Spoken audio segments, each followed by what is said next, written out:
जब बम फटा तो वहां का तापमान 1 मिलियन डिग्री सेल्सियस से भी ज्यादा हो गया। एपिसेंटर के 500 मीटर के दायरे में जो भी थे वो एक ही पल में भाप बनकर उड़ गए।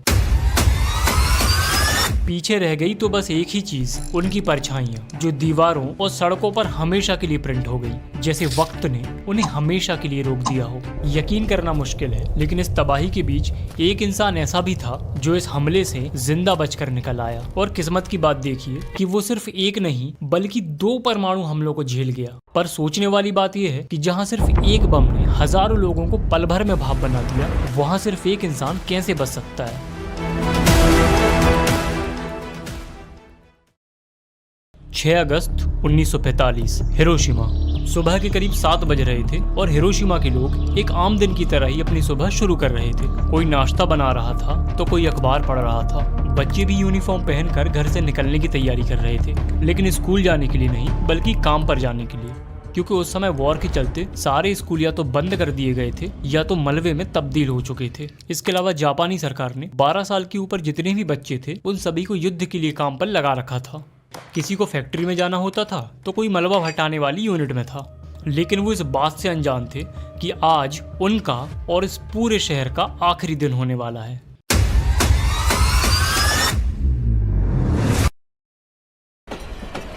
इसके बाद थोड़ा समय और गुजरता है और हिरोशिमा की सड़कों पर जिंदगी धीरे धीरे रफ्तार पकड़ने लगती है। लेकिन ठीक 7:09 पर अचानक से एक आवाज हवा में तैरती है। ये सायरन अमेरिकन प्लेन्स के डिटेक्ट होने पर बजता था, जिसे जापानीज रडार ने पकड़ लिया था। लेकिन इसे सुनकर भी लोगों ने इसे गंभीरता से नहीं लिया। बात दरअसल ये थी कि बीते कुछ हफ्तों में हिरोशिमा में ऐसे कई सायरन बज चुके थे।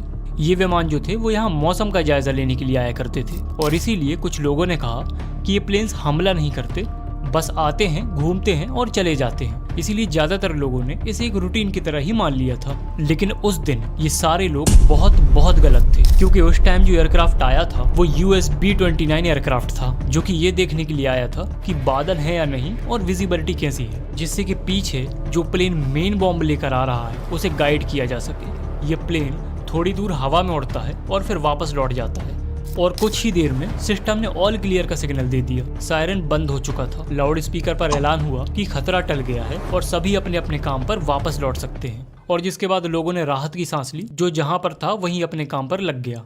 बच्चे निकल पड़े फैक्ट्री की ओर, दुकानदार अपनी शटर खोलने लगे। लेकिन बदकिस्मती से किसी को भी ये अंदाजा नहीं था कि एक विमान धीरे धीरे पास आ रहा है, जिसका नाम था एलोना गे, और उसके अंदर था इतिहास का सबसे विनाशकारी हथियार, जो कि कुछ ही सेकंड्स में इस पूरे शहर को राख के ढेर में बदल देगा।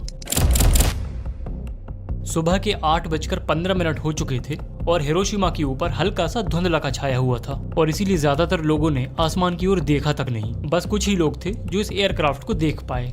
बॉम्बार्डियर मेजर थॉमस ने एक बटन दबाया और लिटिल बॉय नाम का परमाणु बम हवा में गिरना शुरू हुआ। उस समय तक जमीन पर किसी को नहीं पता था कि उनकी जिंदगी या तो हमेशा के लिए बदलने वाली है या तो वहीं रुक जाने वाली है। बम गिरा और करीब 43 सेकंड तक चुपचाप गिरता रहा। कोई धमाका नहीं, कोई आवाज नहीं, बस एक अजीब सी शांति, जैसा कुछ बड़ा होने की ठीक पहले की खामोशी। सुबह के 8:15 ही हुए थे कि तभी एक जोरदार चमक, जैसे आसमान में सूरज फट गया हो। एक सफेद तेज रोशनी, इतनी तेज कि कई लोगों की आंखें हमेशा के लिए अंधी हो गईं, और उसके कुछ ही पल में एक भयानक धमाका।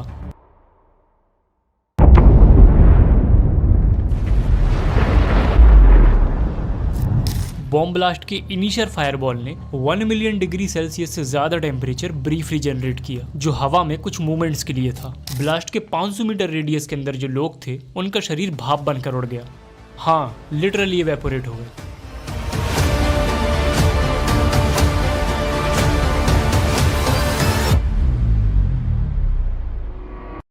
कई लोग तो प्योर प्रेशर और हीट से इतने इंस्टेंटली प्रभावित हुए कि उनका कुछ नहीं बचा। सिर्फ दीवारों और सीढ़ियों पर उनकी परछाई प्रिंट हो गई। ये परछाइयां इसीलिए बनी क्योंकि उनके शरीर ने हीट के पाथ को ब्लॉक कर दिया था जस्ट फॉर मिली सेकेंड्स, और बाकी सरफेस जल गया। ये धमाका इतना तेज था कि कई किलोमीटर दूर तक सुना गया, और उस धमाके के साथ उठी एक भयानक शॉकवेव। ज्यादातर लोग उस वक्त इमारतों के अंदर थे, लेकिन जैसे ही ब्लास्ट हुआ, खिड़कियों के कांच बुलेट्स की तरह उनकी आंखों, चेहरों और शरीर में धंस गए। शरीर में कांच के टुकड़े इतने गहरे धंस गए थे कि उन्हें निकालना भी नामुमकिन था। उसी पल जैसे थर्मल रेडिएशन फैली, कपड़ों ने फौरन आग पकड़ ली।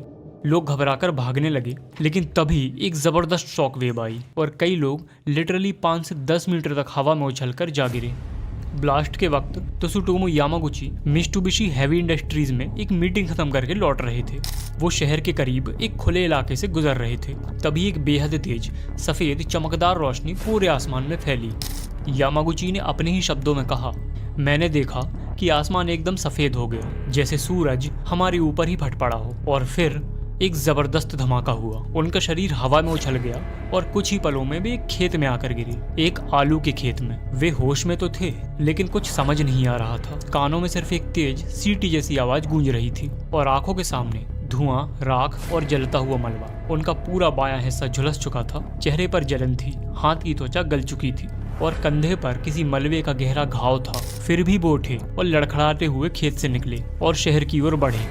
जो शहर कुछ ही मिनट पहले तक जिंदा था, वो अब सिर्फ धुआं और राख बन चुका था। रास्ते में जले हुए इंसान, चीखते हुए बच्चे और खून से लथपथ लोग मिले। हर ओर इंसानी जिस्म जल रहे थे और कुछ तो भाप बनकर उड़ चुके थे। कोई माँ अपने बच्चों को उठाने की कोशिश कर रही थी, लेकिन उनका बच्चा अब सिर्फ राख बन चुका था। वो रात उन्होंने अपने दोस्त के घर पर बिताई। कोई डॉक्टर नहीं था, कोई मरहम नहीं, सिर्फ घर के लोगों ने उन्हें थोड़ा सोया और पानी दे दिया। उसी हालात में जलते घाव, कांपते हाथ, वो पूरी रात पड़े रहे और अगली सुबह यामागुची ने नागासाकी वापस लौटने का फैसला किया। किसी तरह से वो सड़क को पार करते हुए, जो कि शहर नहीं अब एक जलता हुआ कब्रिस्तान बन चुका था, हिरोशिमा स्टेशन तक पहुंचे। हिरोशिमा स्टेशन को भी ब्लास्ट ने नुकसान पहुंचाया था, लेकिन वो एपिसेंटर से दूर था और इसीलिए वहाँ तबाही थोड़ी सी कम थी।